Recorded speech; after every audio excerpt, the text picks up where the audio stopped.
Drug makers BioNTech and Pfizer say 2 shots of their coronavirus vaccine may not be enough to protect against the Omicron variant. Researchers say a 3rd jab does still give effective protection. They're also working on a new Omicron-specific vaccine, which could be available by March next year. Meanwhile, the World Health Organization says the variant is now present in 57 countries. And in South Africa, where Omicron was first identified, it's rapidly becoming the dominant strain. The Delta variant appears to be a thing of the past, at least for these South African scientists. Well, what we have seen in our research and genetic studies followed up is that within a week we hardly saw any Delta variant of all the new samples coming in, and it was all Omicron. And we knew it was very infectious and we knew that it was spreading fast, but we didn't think of that magnitude. This research center close to Johannesburg is part of South Africa's network that tracks virus mutations and discovered the new variant. As more countries report Omicron variant cases, hope rests on these research centers and on vaccines. And we have such great vaccines available, and even with Omicron, I don't think anybody expects that the vaccine is going to, even in a worst-case scenario, would have no effect on the variant. While BioNTech and Pfizer are confident that 3 doses of the vaccine protect against the variant, there is already something new in the pipeline. We, together with our partner Pfizer, continue the development of a variant-specific vaccine against Omicron, which we recently initiated, in case it is needed, with the aim to induce high levels of protection against disease, as well as prolonged duration of protection. Welcome news also for these South African scientists who hope that their work will make a difference in the fight against Omicron. Eric Feigelding is an epidemiologist and public health scientist. He's also a senior fellow at the Federation of American Scientists in Washington, D.C. It's great to have you with us on DW News. Now, 3 shots of the vaccine are needed, according to drug makers. Can you break down the impact of giving people a booster shot or a 3rd shot? Because some may be wondering whether we should be focusing more on the unvaccinated. That's a very good question. So first of all, I think to give people a peace of mind and a truly adequate protection, we definitely need that 3rd shot. And we may need it as early as 3 months or 4 months after the 2nd shot. Because the 3rd shot is not just a small repair job. The 3rd shot is so critical because we know from the antibody levels that 3rd shot actually triples or quadruples your antibodies compared to a fresh 2 shots alone, and it multiplies it by 8 times versus a waning 2 shots. So it really is critical. And we know that the booster reduces severe disease previously compared to waning 2 shots after 6 months of more than 90% for severe disease. So we know the 3rd shot is critical. And with Omicron, it is absolutely necessary to redefine fully vaccinated as 3 shots. Well, this can't be good news for those who haven't even received their first jabs.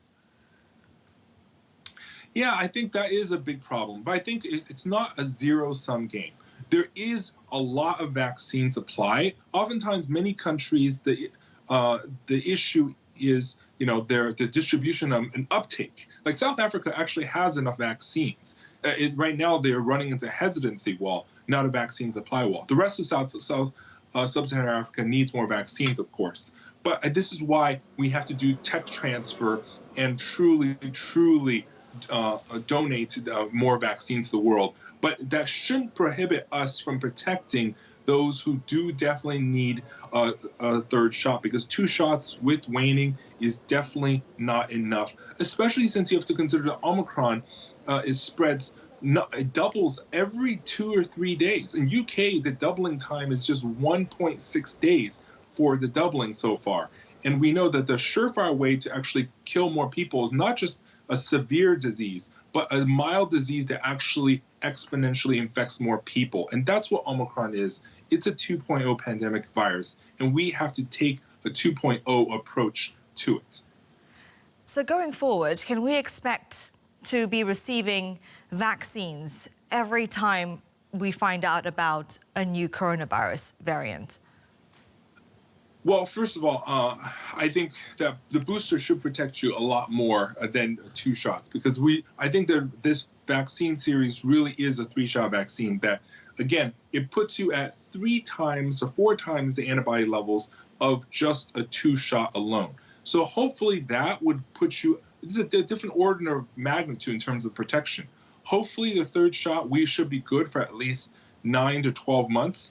And God help us, we can hopefully end the pandemic by then, because I do not want this pandemic to go into 2023.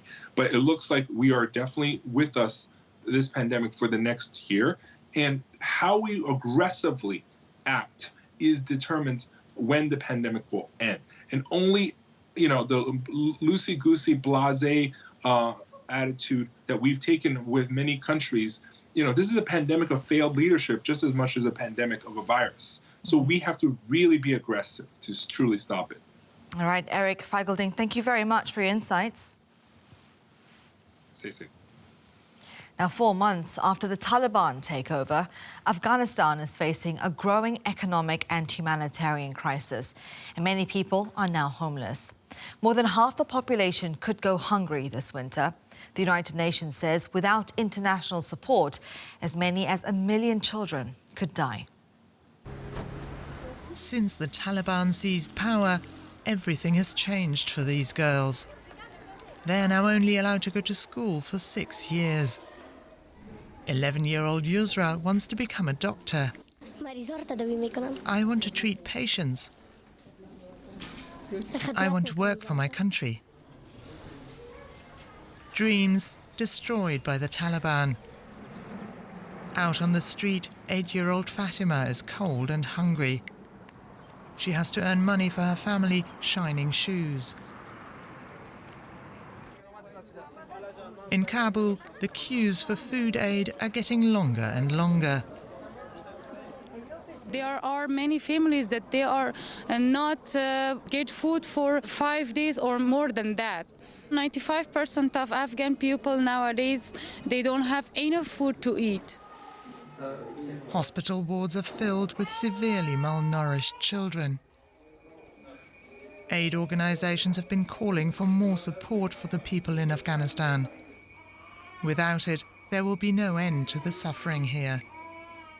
You're watching DW News live from Berlin. Up next is our COVID-19 special, which is taking a look at the pandemic's damage to healthcare. There's plenty more for you on the website, dw.com. Thanks for watching. Bye-bye.